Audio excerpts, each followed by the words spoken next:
in this video. I lived in an orphanage when I was 10 for a year and a half. There's a bird singing for us. The company called me and said, we need someone urgent in Egypt, educating myself about Islam, not in order to convert, but to educate myself. Women are suppressed, don't have rights.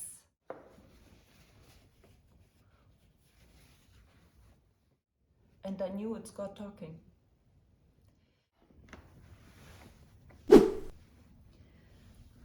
Bismillahirrahmanirrahim. Assalamu alaikum. Hello everyone. I wanted to do this video since forever, since actually 19 years since I converted to Islam. I'm now 38 years old, and why now? We're just now 1.5 months before Ramadan. Sometimes stories like mine helps others to get stronger in their iman, in their faith, and some people that are hesitant how it is and how family reacts and how life could look like after converting might see this video beneficial. So God rewards me hopefully for my intentions to do that. Yeah, for me it's been now 18 years, 19 years of being a Muslim. And how did everything happen? It's a very, very long story. I will cut this most probably in several parts. Grab yourself a coffee, a tea, a juice, whatever, and yeah, let's do that. To not miss out the other parts, make sure you subscribe, share this with other people that might be benefiting from this, and give me a thumb up so the algorithm spreads this positive and uplifting video to others. We need more of positive stories and not scandals about Islam. So let me start from the total beginning. I grew up in Germany as a third child of 6. I struggled a lot in my childhood. It wasn't easy. My mother married another man after I was 7 years old. To cut it short, it's been a story of physical and even more psychological abusement. I lived in an orphanage when I was 10 for a year and a half.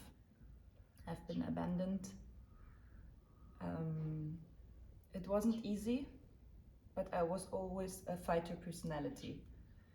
I had friends, I would speak up my truth, I would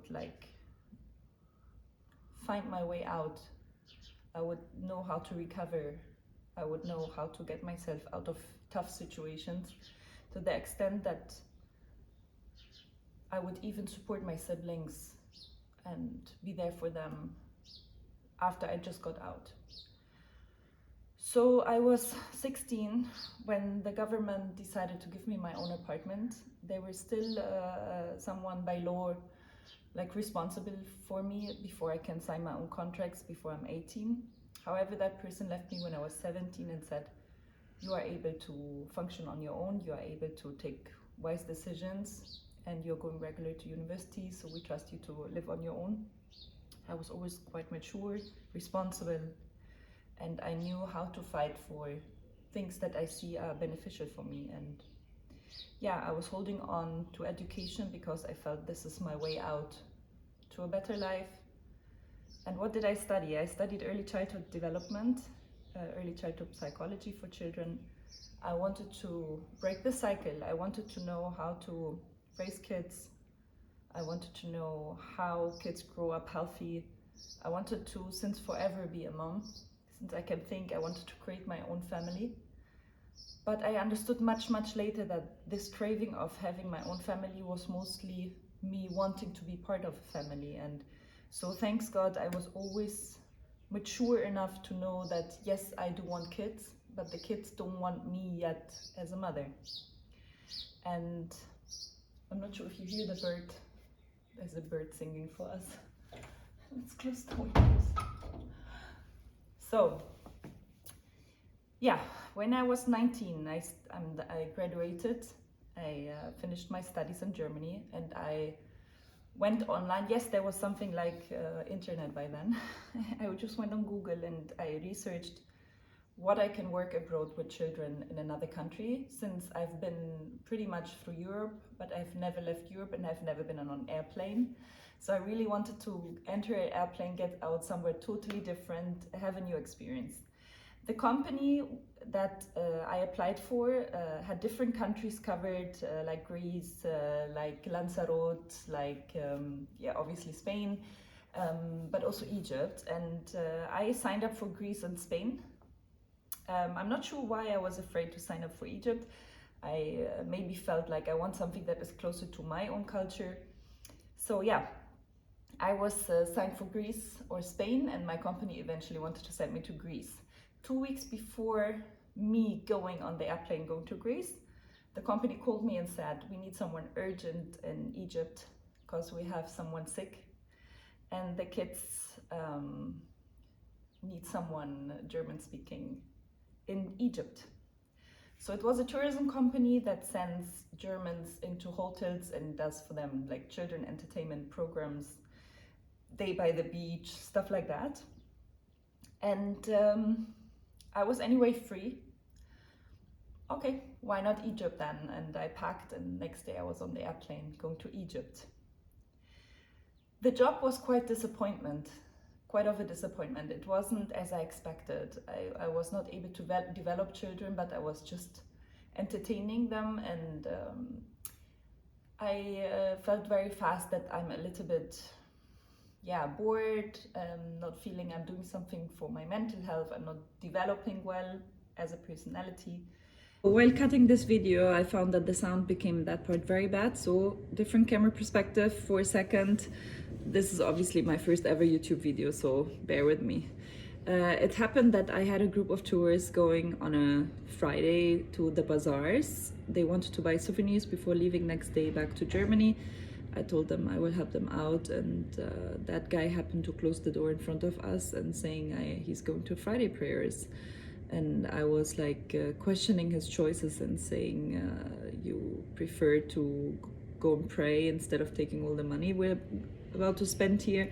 And sitting with myself that evening, I was quite impressed that he obviously has evidence and knows what he's doing. Otherwise he wouldn't like choose his spiritual connection, whatever he does.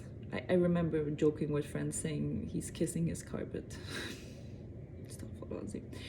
And yeah, he chose that over money. And I was thinking by myself how I don't have, of course, family, friends, health, but pretty much after that comes money, and we all need it, and we all have a weak point in that. So that he chose to go to prayers instead of taking money is needing a lot of proofs for him that this deserves it. And yeah, I chose to educate myself about Islam and use that time I'm having here in order to, yeah, educate myself.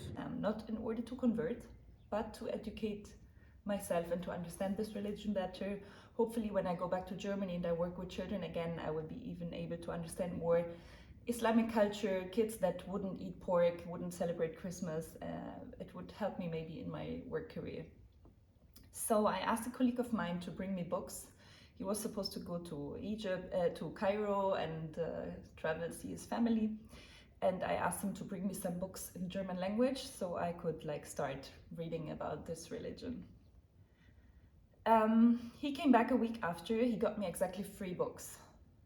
And this is a small advice I can share from my own experience. It's very, very beneficial to read in your own mother language. Although my English is quite well developed, to speak about something deep like religion, or to read about something, educate yourself about something like, yeah, that detailed, for me it was very helpful to read in my own mother language. So I started reading. The 3 books were Science in Islam, scientists proving things out of the Quran, and yeah, describing that, what they researched. Second book was Rights of Women in Islam compared to Christianity and Judaism. And that was something I was personally really curious about, because the image I had was women are suppressed, don't have rights. It's not a female-friendly religion. So I really wanted to read about that. Third thing was a translation of the Quran. 1 page in Arabic, 1 page in German, direct translation, but authorized translation by Azhar University, the university in Cairo. So I really felt I don't want to start with the Quran. Since I remember from the Bible that we are a bit abstract, I wanted to know more of the implementation of the religion and rules and regulations behind it. So I started with science in Islam. You have to imagine my day working in the morning with the kids, going back in the afternoon, staying in my room, and pretty much reading and educating myself. So I started with science and Islam, and I remember how I was so impressed by how many scientists from Harvard or Oxford University were able to prove things out of the Quran that is obviously 1,500 years ago written, and those scientists were not Muslims. They had no hidden interest to manipulate me or to make me feel attracted to a religion, but they were just pure science-based talking about what they found.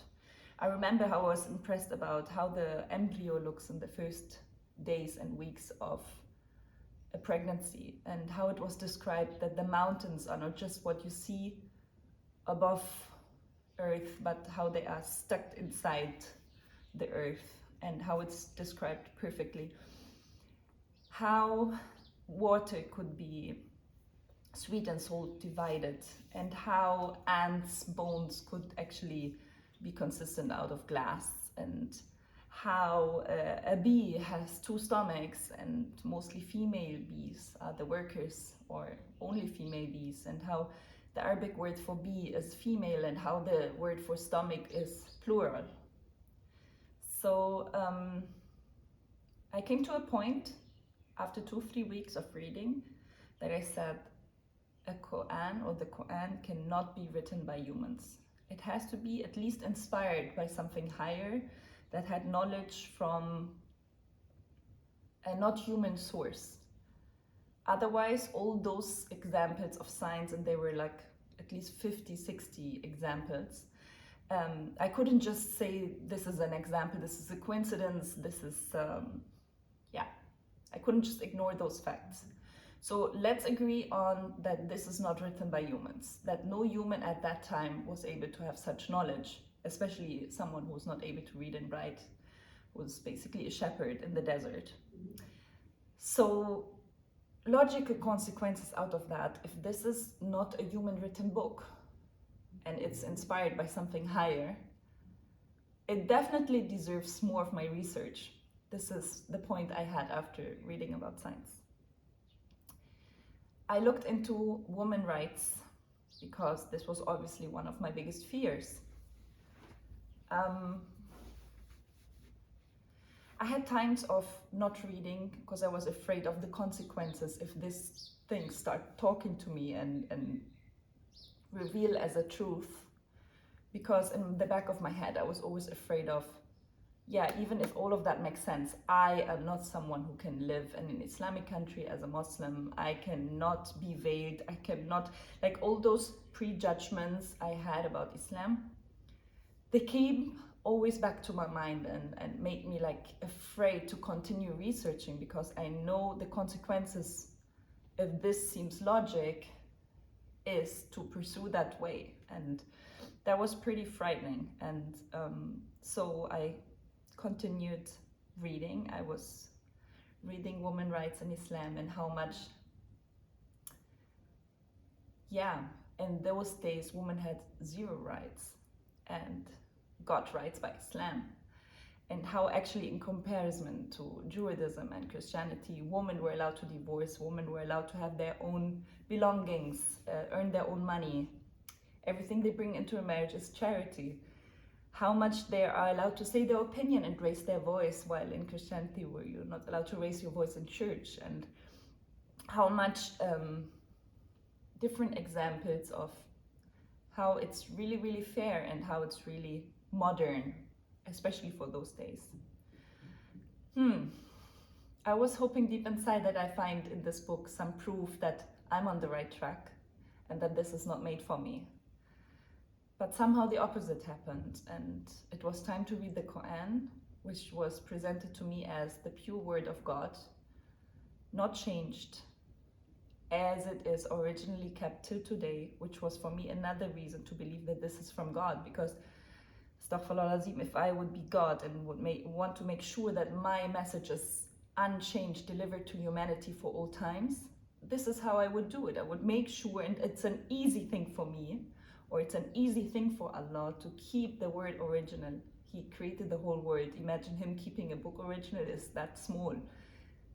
But that wasn't happening with the other books that were sent before Islam. So this was another plus, to know that this is a book that is not having different versions, doesn't have several family trees of members, has the same words.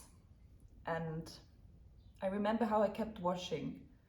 I was washing for 10-15 minutes over and over again before I was touching the Quran. I'm not quite sure why. Till today, I'm sometimes asking myself, why did I do that? I had knowledge that I should pray washed. I should wash before praying, but washing before the Quran, yeah, we shouldn't touch the Quran dirty. However, as if I washed myself clean, and I cleaned my intentions, and I cleaned myself, I cannot even describe. I was having a lot of respect for touching the Quran already. I opened Al-Fatiha.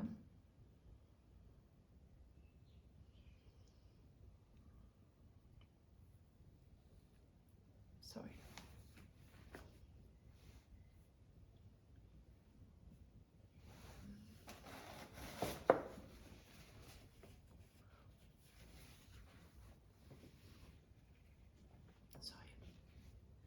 I opened the first surah in the Quran, Al-Fatiha, and I knew it's God talking. How he described himself and how he changed the perspective from him describing himself to his followers, and then going into the position of the worshippers and talking in from their perspective, guide us to the right path.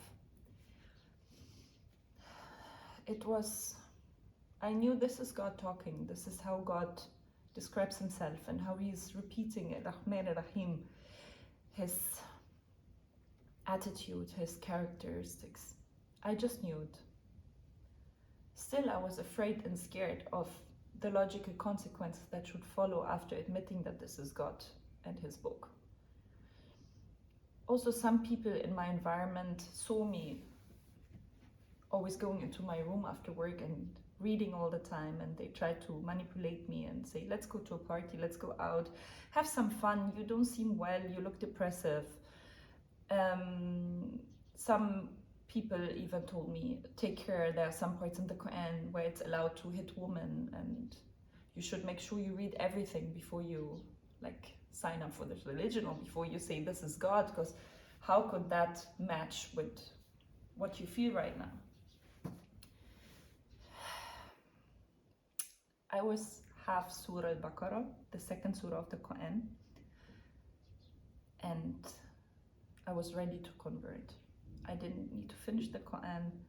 I didn't want to wait for bad news or ugly, violent parts, as they said. And I knew that I want to be part of this religion. Several magical moments, miracles happened to me after converting. I will tell you more about that in part 2. So this is part 1.